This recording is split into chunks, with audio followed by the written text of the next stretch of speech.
Hello everyone, welcome to HKM tech world. तो इस video में हम लोग जानने वाले हैं जेनकिंस शेयर्ड लाइब्रेरी के बारे में। जेनकिंस में शेयर्ड लाइब्रेरी क्या होता है और इसका बेनिफिट क्या है हमारे जेनकिंस पाइपलाइन में, हम लोग इस वीडियो में ये जानेंगे। तो चलिए शुरू करते हैं। बेसिकली मान लीजिए आप जब कोई पाइपलाइन स्क्रिप्ट लिख रहे हैं तो ऐसा हो सकता है कि एक पार्ट, जैसे मान लीजिए कोई एक पार्ट है जो पाइपलाइन में बार बार रिपीट हो रहा है, या आप मल्टीपल पाइपलाइन स्क्रिप्ट लिख रहे हैं तो ये स्टेप कंपलसरी है कि आपको हर एक पाइपलाइन में इंप्लीमेंट करना है, मतलब डालना ही डालना है। तो क्या होता है, इसको बार बार हर एक पाइपलाइन में लिखने से अच्छा हम लोग क्या करते हैं, इसको एक अलग से मतलब लिख लेते हैं। इस जो हमारा सेट ऑफ लाइन है, इस लाइन को अलग से एक जगह हम लोग लिख लेते हैं और उसके बाद इसको हम लोग मल्टीपल जगह यूज कर सकते हैं। तो हम लोग जेनकिंस शेयर्ड लाइब्रेरी की मदद से हम लोग यही कर सकते हैं, कोई पार्टिकुलर लाइन ऑफ कोड को हम लोग रीयूजेबल बना सकते हैं, रीयूज करते हैं बार बार अपने जेनकिंस पाइपलाइन स्क्रिप्ट में, चाहे वो एक ही पाइपलाइन में मल्टीपल टाइम हो या अलग अलग पाइपलाइन में मल्टीपल टाइम हो। तो हम लोग जेनकिंस शेयर्ड लाइब्रेरी की मदद से जनरली यही करते हैं। अब इसको कैसे इंप्लीमेंट करते हैं चलिए ये जानते हैं। तो बेसिकली कुछ चीज फिक्स होता है, जैसे कि मान लीजिए ये मेरा गिटहब का रेपोजिटरी है और यहाँ मैंने, आप देखिएगा तो तीन फोल्डर बनाया है, रिसोर्स, एसआरसी और वैर्स। ये तीन फोल्डर यहाँ बने हुए हैं। और आप अगर, मैं ये डॉक्यूमेंटेशन है मेरा जेनकिंस शेयर्ड लाइब्रेरी का, तो यहाँ पे आप देखिएगा ये डायरेक्टरी स्ट्रक्चर होता है शेयर्ड लाइब्रेरी का, जहाँ पे एक का नाम एसआरसी होना चाहिए, एक का नाम वैर्स होना चाहिए, एक का नाम रिसोर्स होना चाहिए। और इस तीनों का अपना अलग अलग यूज केस है। जैसे कि मान लीजिए एसआरसी में जनरली आप क्या लिख रखते हैं, ग्रूवी स्क्रिप्ट।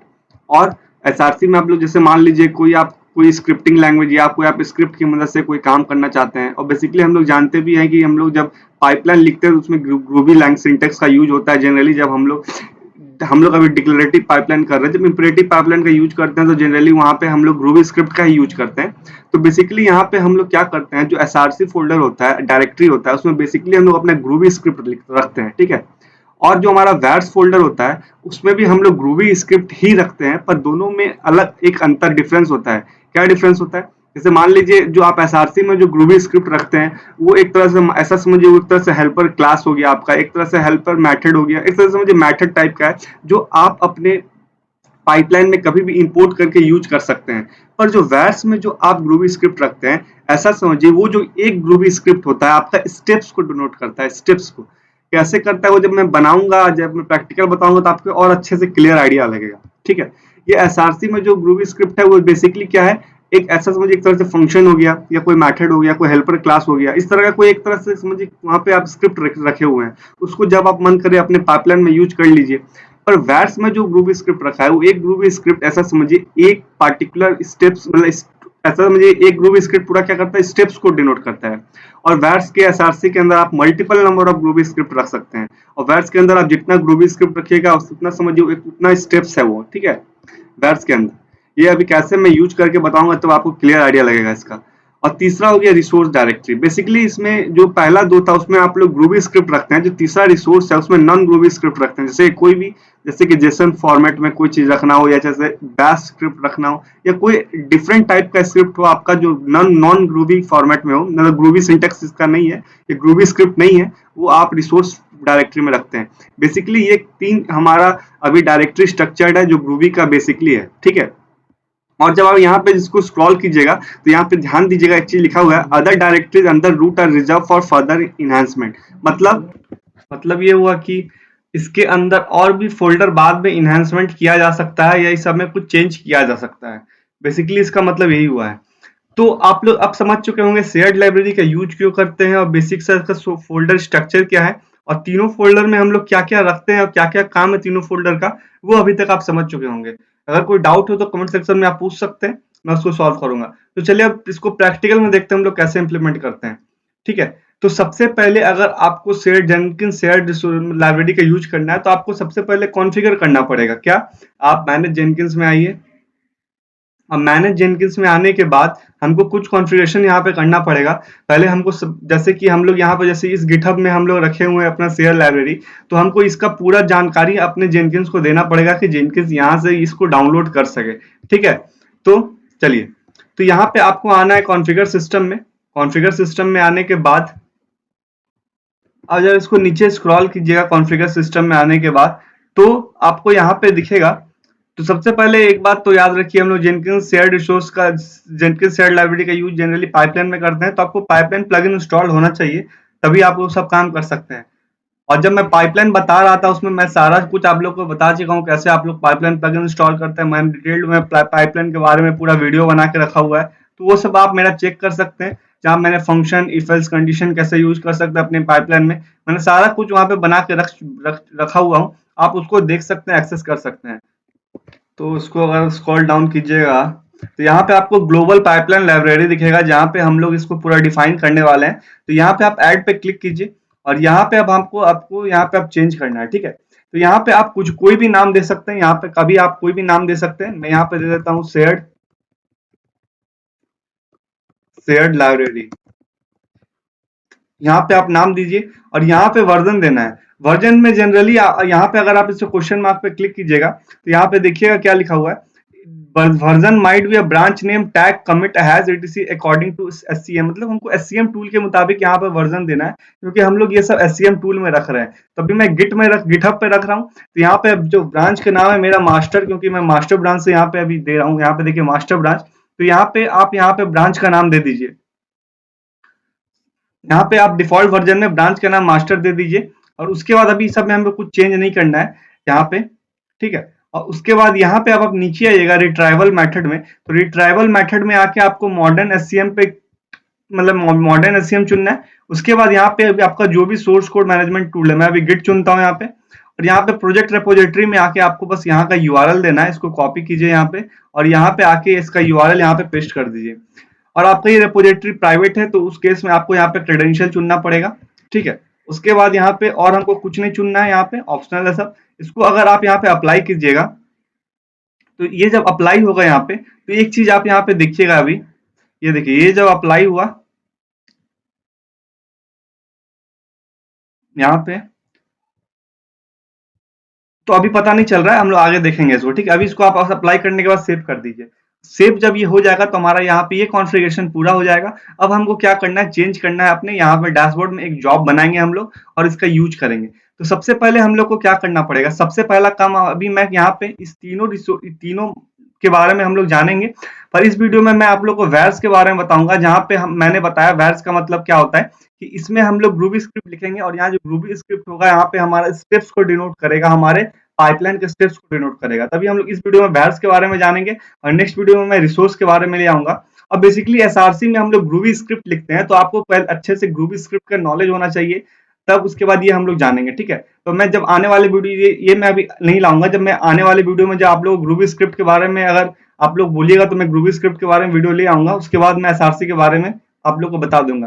पर बेसिकली एसआरसी में कुछ करते नहीं है, हम लोग ग्रूबी स्क्रिप्ट लिखते हैं और ग्रूबी स्क्रिप्ट लिखने के बाद हम लोग बस उसको इंपोर्ट करते हैं अपने जेनकिंस लाइब्रेरी फाइल में। बेसिकली ये ज्यादातर हम लोग यूज करते हैं इंपरेटिव पाइपलाइन के यूज में, पर डिक्लेरेटिव में भी ये यूज होता है, ठीक है। हम लोग अभी वैर्स डायरेक्टरी वैर्स के अंदर हम लोग ग्रूबी स्क्रिप्ट लिखते हैं, ठीक है। तो आप वैर्स पे आइए, यहाँ पे वैर्स फोल्डर के अंदर, वैर्स फोल्डर के अंदर मैंने क्या किया, यहाँ पे एक फाइल बनाया है फर्स्ट रिसोर्स डॉट ग्रूबी। तो ग्रूबी सिंटेक्स होना चाहिए, सॉरी ग्रूबी होना चाहिए हमारा यहाँ पे एक्सटेंशन, क्योंकि हम लोग ग्रूबी स्क्रिप्ट बना रहे हैं, ठीक है। अब मैं हम लोग यहाँ पे आके ग्रूबी स्क्रिप्ट लिखते हैं, ठीक है।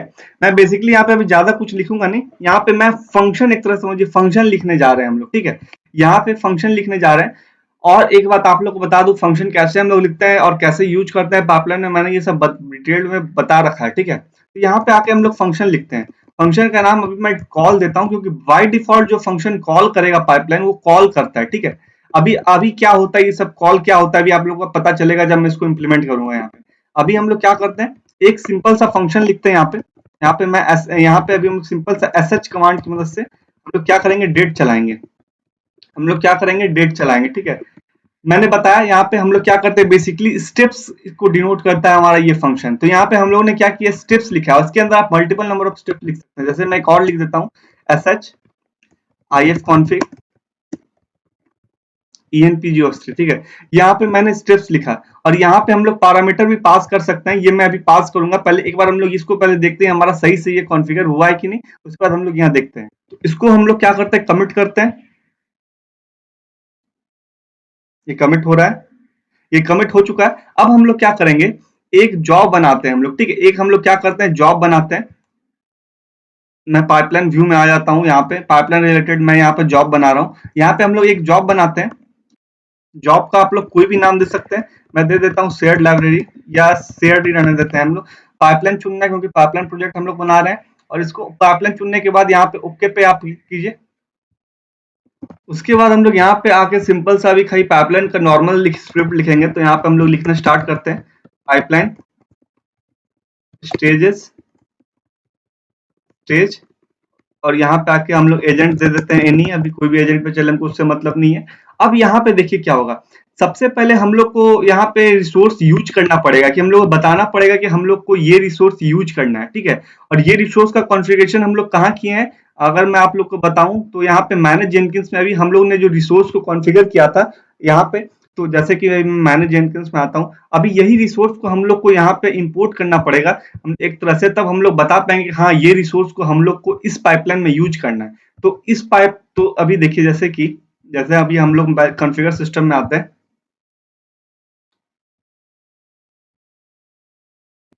कॉन्फ़िगर सिस्टम में आने के बाद हम लोग क्या करते हैं, ये जो रिसोर्स का नाम अभी हम लोगों ने यहाँ पे दिया है, मैं इस नाम को खाली कॉपी कर लेता हूँ यहाँ पे आके, यहाँ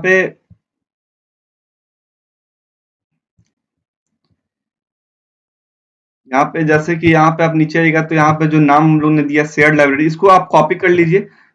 और अगर आप यहाँ पे हम लोग इसको इंपोर्ट करेंगे तो क्या होगा, इस हम लोग इसमें कि कौन सा गिट का रिपोजिटरी दिए हैं, हमारा ये रिपोजिटरी का यूआरएल है उसमें। तो बाय डिफॉल्ट क्या होगा, हमारा जो हम लोग यहाँ पे अगर इंपोर्ट करेंगे और फिर हम लोग यहाँ पे जब उसको यूज करेंगे, तो क्या होगा, यहाँ पे देखिए तो क्या होगा, ये जो बेसिकली इसके अंदर जितना स्टेप है, वो स्टेप क्या होगा यहाँ पे एक तरह से समझिए कॉपी हो जाएगा। जैसे आप लोग फंक्शन का यूज करते हो तो क्या होता है, जैसे फंक्शन को मान लीजिए अपने यहाँ पे आप यूज किए जैसे, तो फंक्शन जब यूज होता है तो क्या होता है, वो फंक्शन का जो भी कोड रहता है यहाँ पे ऐसा समझिए यहाँ पे आ जाता है। उसी तरह हम लोग जब इस फंक्शन को यूज करेंगे अपने यहाँ पे, हम लोग अपने इस पाइपलाइन में, तो यहाँ पे जो भी स्टेप्स होगा यहाँ पे ये आ जाएगा। और हम लोग बेसिकली इसका यूज क्यों करते हैं, ये मान लीजिए अभी यहाँ पे एक जगह यूज कर रहे हैं, यही पाइपलाइन में हमको 5 जगह यूज करना हो, या हम लोग को मल्टीपल पाइपलाइन में यही बार-बार चीज़ लिखना हो, इसीलिए हम लोग इसको यूज करते हैं। ठीक है? बेसिकली फंक्शन का भी हम लोग यूज इसीलिए करते थे। तो यहाँ पे हम लोग क्या करते हैं, सबसे पहले इंपोर्ट करते हैं। और इसको इंपोर्ट कैसे करेंगे, तो आप यहाँ पे देखिएगा, इसको जब यहाँ पे आप स्क्रॉल डाउन कीजिएगा, स्क्रॉल डाउन, तो यहाँ पे देखिए ये सिंटेक्स है इंपोर्ट करने का आपको वर्स लैब यहाँ पे लाइब्रेरी को।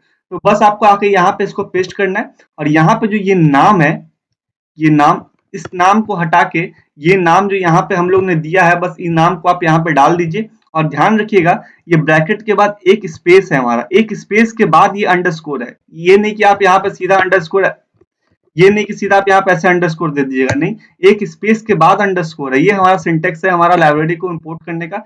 तो अब इसके अंदर जो भी चीज होगा वो हमारा इंपोर्ट होके आ चुका होगा हमारा इसमें, ठीक है। अब हम लोग इसको यहाँ पे यूज करते हैं। बेसिकली इसको यूज कैसे करते हैं हम लोग, जो भी आपका फाइल का नाम है, जो भी फाइल का नाम है यहाँ पे, जैसे मेरा फाइल का नाम यहाँ पे क्या है, फर्स्ट रिसोर्स।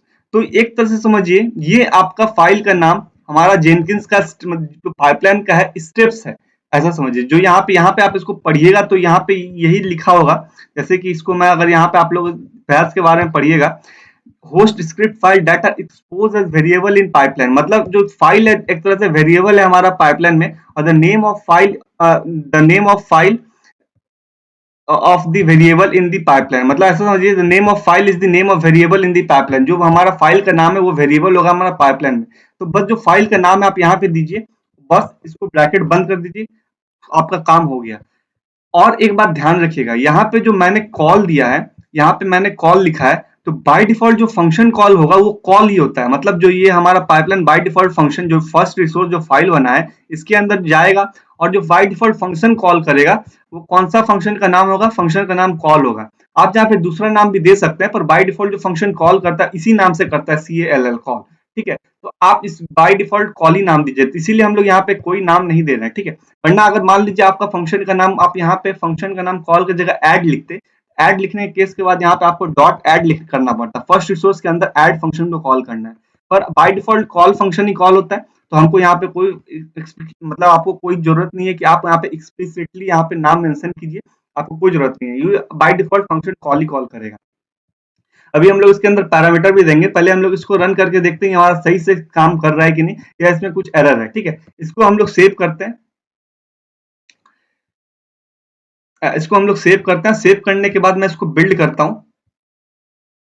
और ये बिल्ड होगा तो अभी इसमें जो एरर होगा या क्या होगा ये देखिए, ये अभी हमारा रन कर रहा है। इसको हम लोग नेक्स्ट टैब में ओपन करते हैं और नेक्स्ट टैब में ओपन करने के बाद उसका कंसोल देखते हैं, कंसोल में क्या क्या चीज हो रहा है इसके पीछे हम लोग सारा कुछ अभी पता करते हैं। ठीक है, तो ये अभी देखिए फेल हो चुका है। फेल बेसिकली क्यों हुआ है यहाँ पे अभी पता चलेगा हम लोग को। फेल बेसिकली हुआ है, अगर मैं यहाँ पे पाइपलाइन ओपन करूँ एक बार कॉन्फ़िगर में,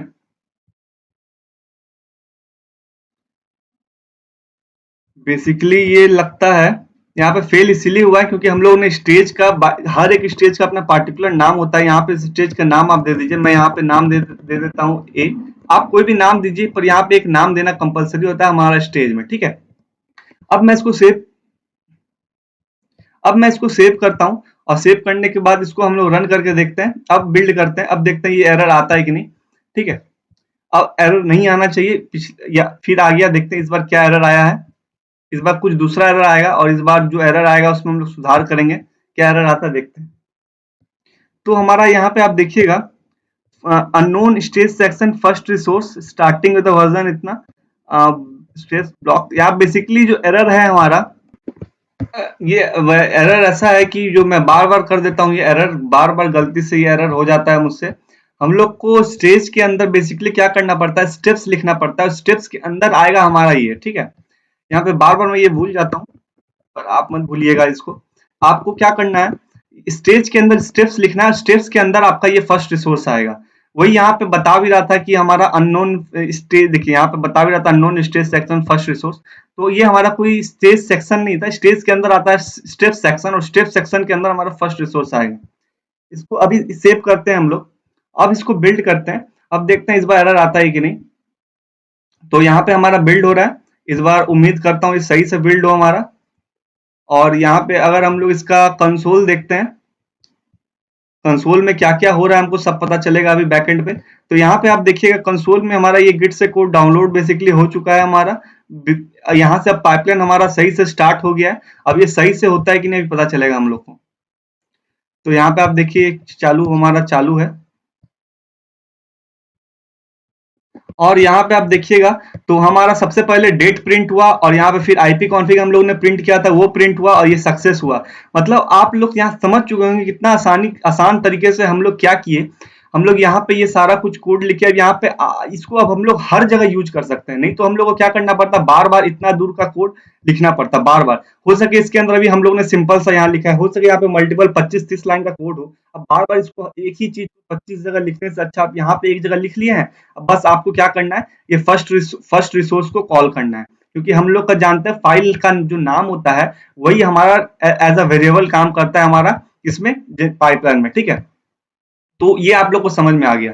तो अब हम लोग क्या करते हैं, अब हम लोग क्या करते हैं इसमें हम लोग कॉन्फ़िगरेशन में आके हम लोग यहाँ से हम लोग यहाँ पे फर्स्ट रिसोर्स में पैरामीटर भी पास कर सकते हैं। पैरामीटर भी पास कर सकते हैं, जैसे मैं इसको थोड़ा बड़ा कर लेता हूँ। अब हम लोग क्या करेंगे, यहाँ पे पैरामीटर पास करेंगे।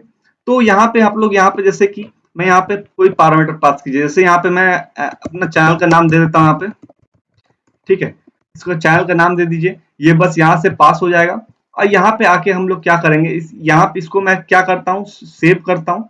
अब हम लोग को जो भी चेंज करना है सब चेंज करना है, यहाँ पे जो भी स्टेप्स ऐड करना है यहाँ पे ऐड करना है। वो तो हम लोग को वेरिएबल कोई पैरामीटर पास करना था, इसलिए हम लोग वहां पे लिखिए। बस आपको यहाँ पे आके ऐड करना है। मैं इसमें चेंज करता हूँ और यहाँ पे आप लोग को यहाँ पे वैल्यू को एक्सेप्ट करना है। तो हम लोग यहाँ पे क्या लिखते हैं, नेम। और यहाँ पे हम लोग क्या करेंगे, प्रिंट कर लेते हैं अपना तीसरा स्टेप में इसको। ठीक है, हम लोग प्रिंट कर लेते हैं इसको। कैसे प्रिंट करते हैं ये सब आप लोग को मैंने बता चुका हूँ सब कुछ इस सब के बारे में। यहाँ पे हम लोग बस नेम लिख लेते हैं और इसको मैं क्या करता हूँ, सेव, इसको कमिट करते हैं हम लोग। और कमिट करने के बाद बस आके यहाँ पे हम लोग आके यहाँ पे बिल्ड कर देंगे। तो यहाँ पे अब चौथा बिल्ड स्टार्ट होगा और इसका मैं अगर मैं आउटपुट देखूं यहाँ पे, तो ऐसे ही आप लोग, ऐसे हम लोग मल्टीपल नंबर ऑफ यहाँ पे फाइल बना के हम लोग यूज कर सकते हैं। तो ये आप लोग को तो समझ में आ चुका होगा। यहाँ पे देखिए सही से ये प्रिंट हुआ है हमारा। ऐसे ही आप लोग आर्गुमेंट भी यहाँ पे पास कर सकते हैं। तो ये आप लोग को उम्मीद करता हूँ ये समझ में आ चुका होगा वैर्स का हम लोग कैसे यूज करते हैं। और वैर्स के अंदर आप लोग एक नहीं बहुत मल्टीपल ग्रूवी स्क्रिप्ट बना सकते हैं। जैसे कि मैं एक और बना देता हूँ यहाँ पे, और आप लोग पे हम लोग क्या करते हैं एक और बना देते हैं जहाँ पे मैं सिंपल सा काम करता हूँ। यहाँ पे आके बस यहाँ पे आके कुछ ज्यादा भी नहीं करेंगे हम लोग, बस यहाँ पे इको कमांड की मदद से प्रिंट कर देते हैं हेलो। तो इससे आप लोग को आइडिया एक लग जाएगा कि आप लोग कैसे मल्टीपल नंबर ऑफ पाइपलाइन यहाँ पे बना सकते हैं। तो यहाँ पे मैं नाम आप यहाँ पे कोई पैरामीटर हम लोग को देना नहीं है क्योंकि हम लोग पैरामीटराइज बना नहीं रहे हैं। वैसे आप लोग को समझ में आ चुका होगा यहाँ पे कैसे आप लोग पैरामीटर पास करते हैं, ठीक है। तो यहाँ पे आप लोग क्या कर सकते हैं, यहाँ पे सेकंड कीजिए और उसके बाद हम लोग इसको कमिट करते हैं और उसको कमिट करते हैं हम लोग। और यहाँ पे आने के बाद हम लोग क्या करेंगे, यहाँ पे कॉन्फ़िगर में आने के बाद हम लोग क्या करते हैं, यहाँ पे आके मैं क्या करता हूँ, इसको कॉपी करते हैं, एक नया स्टेज ही बना लेते हैं हम लोग। स्टेज का नाम हम लोग बी दे देते हैं और यहाँ पे इंस्टेड ऑफ फर्स्ट रिसोर्स हम लोग को इस बार यहाँ पे सेकंड लिखना है क्योंकि सेकंड हम लोग यहाँ पे पास कर रहे हैं, ठीक है। और यहाँ पे कोई हम लोग पैरामीटर दे नहीं रहे हैं तो उसको बस आके आप यहाँ पे सेव कीजिए और सेव करने के बाद इसको हम लोग बिल्ड करते हैं। अब बिल्ड करने के बाद हम लोग देखते हैं यहाँ पे क्या आ रहा है आउटपुट। तो ये बिल्ड हमारा स्टार्ट हो चुका है। तो बेसिकली आपको एक तरह से पूरा क्लियर आइडिया लग चुका है हम लोग वैर्स क्या इस्तेमाल कैसे करते हैं, हम लोग वैर्स के अंदर क्या लिखते हैं। और यहाँ पे गलती हम लोग की सेकंड सीधा लिख दिए, वैसे यहाँ पे डॉट ग्रूवी होता पर देखते हैं ये इसीलिए यहाँ पे फेल भी कर जाएगा लगता है और कर गया है यहाँ पे। तो बस यहाँ पे ध्यान रखिएगा ये सब बात। यहाँ पे इसको मैं चेंज कर देता हूँ नाम इसका और डॉट।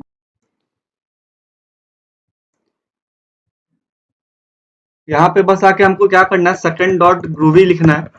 पिछले बार ये हमारा ग्रूवी नहीं था। यहाँ पे देखिए यहाँ पे इस बार ये चालू भी हो गया, डेप्थ सब कलर वलर बदल गया, मतलब ये सही है इस बार हम लोग का। बस इसको आके यहाँ पे कमिट करते हैं और वहां पे आके एक बार हम लोग बिल्ड कर लेते हैं। तो यहाँ पे आके हमको क्या करना है, बस यहाँ पे आके बिल्ड करना है। तो यहाँ पे 10वां बिल्ड स्टार्ट होगा हमारा, ये स्टार्ट हो चुका है। और इस बिल्ड का हम लोग कंसोल देखेंगे तो इस बार ये सही से बिल्ड करेगा। तो अगर आपका कोई डाउट हो इस वीडियो में अभी भी कोई वैर्स के रिलेटेड तो आप कमेंट सेक्शन में पिंग कर सकते हैं। यहाँ पे देखिए सही से हमारा काम कर रहा है, मतलब ये सही है हमारा, ठीक है। अगर आपको ये वीडियो सही लगा हो तो इस वीडियो को लाइक करें, जितना से जितना हो सके शेयर करें। अगर आपका अपना भी कोई यूज केस है तो आप कमेंट सेक्शन में बता सकते हैं, मैं उसके रिलेटेड वीडियो ले आऊंगा। तो फिलहाल इस वीडियो के लिए इतना ही। Thank you.